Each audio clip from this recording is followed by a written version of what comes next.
Hello friends, welcome back to my channel. আজ তোমাদের সাথে আমি শেয়ার করব আলুর দো পেঁয়াজার রেসিপি। তো চলো রেসিপিটি শুরু করার জন্য উপকরণগুলো এক জায়গায় করে নিই।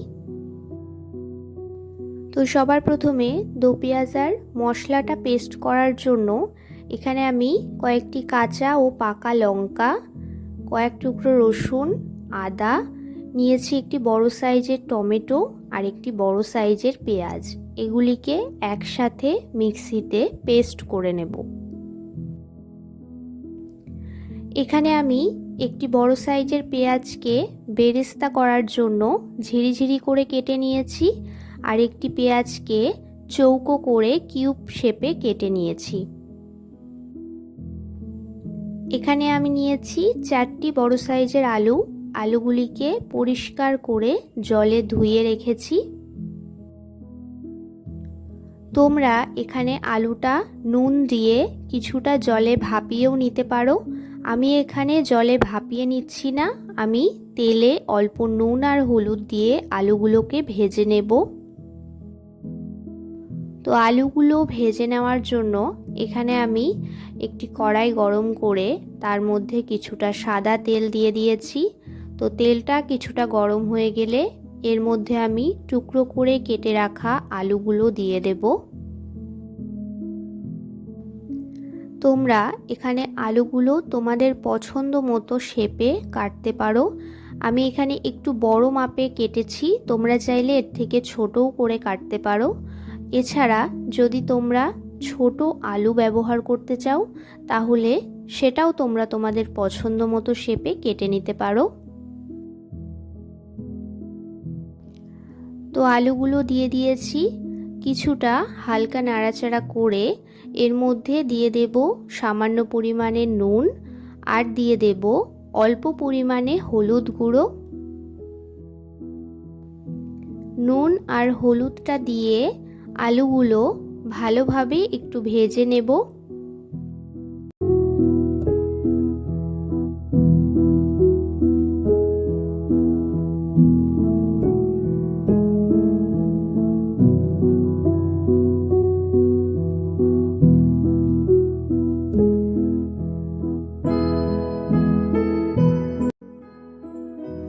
তো এখানে আমার আলুগুলো ভালোভাবেই ভেজে নেওয়া হয়ে গেছে।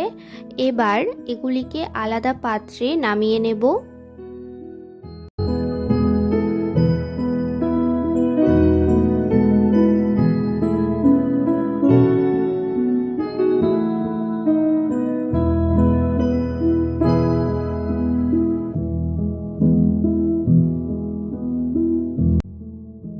তো আলুগুলো ভেজে তুলে নিয়েছি।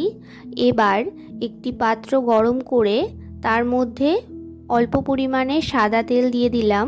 তেলটা কিছুটা গরম হয়ে গেলে এর মধ্যে সবার প্রথমে বেরেস্তার জন্য যে পেঁয়াজটা কেটে রেখেছিলাম সেটা দিয়ে দেব। গ্যাসের ফ্লেমটা মিডিয়ামে রেখে বেরেস্তাটা করে নেব।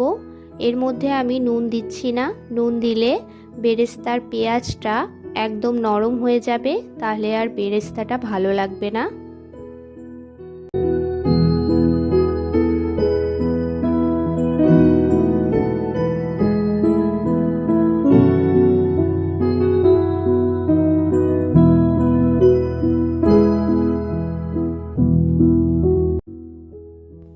তো এখানে আমার বেরেস্তার জন্য পেঁয়াজটা ভেজে নেওয়া হয়ে গেছে। এবার আলাদা পাত্রে বেরেস্তাগুলো তুলে নেব।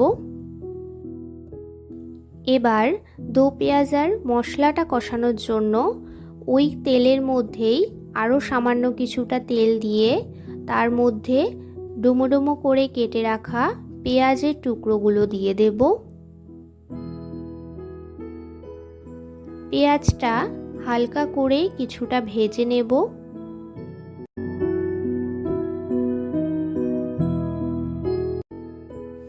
তো পেঁয়াজটা কিছুটা ভাজা হয়ে গেলে এর মধ্যে দিয়ে দেব একসাথে পেস্ট করে রাখা পেঁয়াজ, টমেটো, কাঁচা ও পাকা লঙ্কা, আদা এবং রসুন।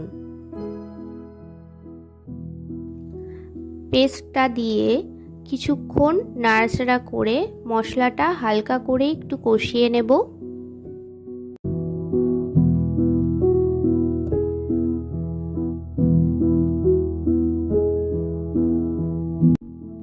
এবার এর মধ্যে এক এক করে গুঁড়ো মশলাগুলো দিয়ে দেব। সবার প্রথমে দিয়ে দেব স্বাদ মতো নুন,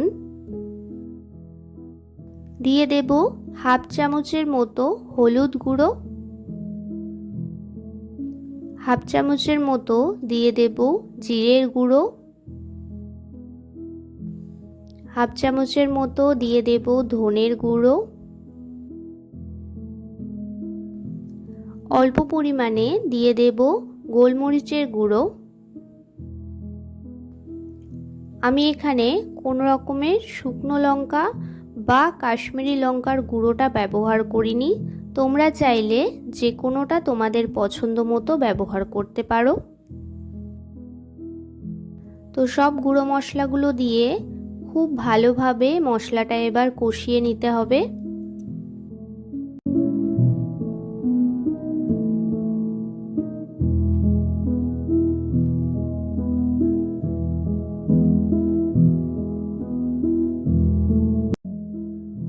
মশলাটা বেশ কিছুক্ষণ কষিয়ে নেওয়ার পর এর মধ্যে আমি দিয়ে দেব 1 চামচের মতো টমেটো সস। তো সসটা দিয়ে ভালোভাবে নাড়াচাড়া করে মশলাটা কষিয়ে নেব।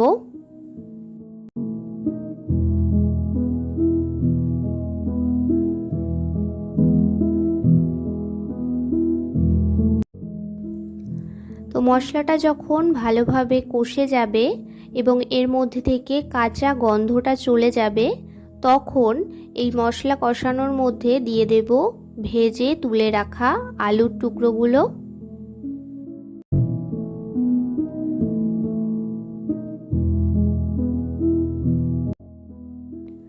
এবার আলুগুলো দিয়ে ভালোভাবে মশলার সাথে কষিয়ে নেব। গ্যাসের ফ্লেমটা মিডিয়ামে রেখে খুব ভালোভাবে কষাতে হবে। তোমরা এই রেসিপিতে যতটা ভালো পরিমাণে কষাতে পারবে রান্নার স্বাদ তত ভালো আসবে।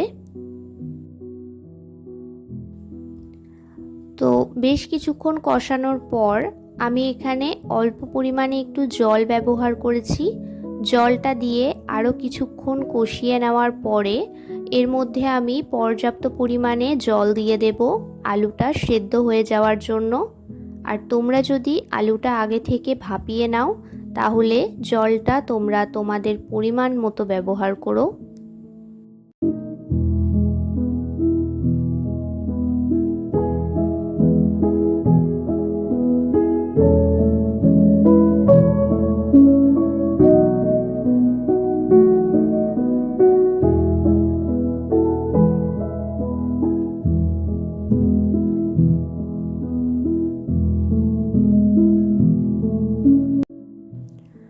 তো পর্যাপ্ত পরিমাণে জল দিয়ে আমি এবার এটা ঢেকে দেব আর গ্যাসের ফ্লেমটা মিডিয়ামে রেখে ফুটতে দেব।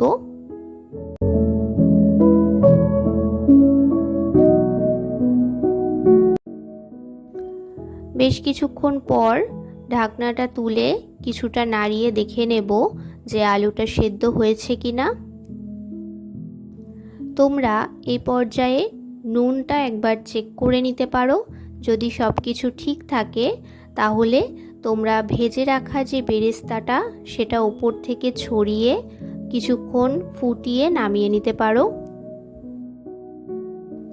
তো আমি এবার এখানে ভেজে রাখা বেরেস্তাগুলো উপর থেকে ছড়িয়ে গ্যাসের ফ্লেমটা একদম লোতে দিয়ে 5 মিনিট ফুটিয়ে নামিয়ে নেব।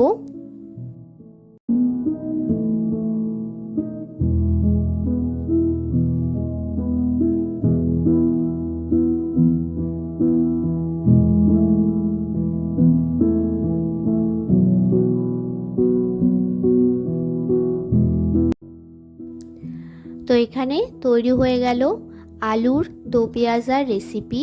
এই রেসিপিটি তোমরা রুটি, পরোটা, নান, পোলাও, রাইস যে কোনো কিছুর সাথে সার্ভ করতে পারো। যদি এই রেসিপিটা তোমাদের ভালো লেগে থাকে তাহলে একটি লাইক করে দিও। আমার চ্যানেলে নতুন হয়ে থাকলে চ্যানেলটি সাবস্ক্রাইব করে পাশে থেকো। দেখা হচ্ছে নতুন ভিডিওতে।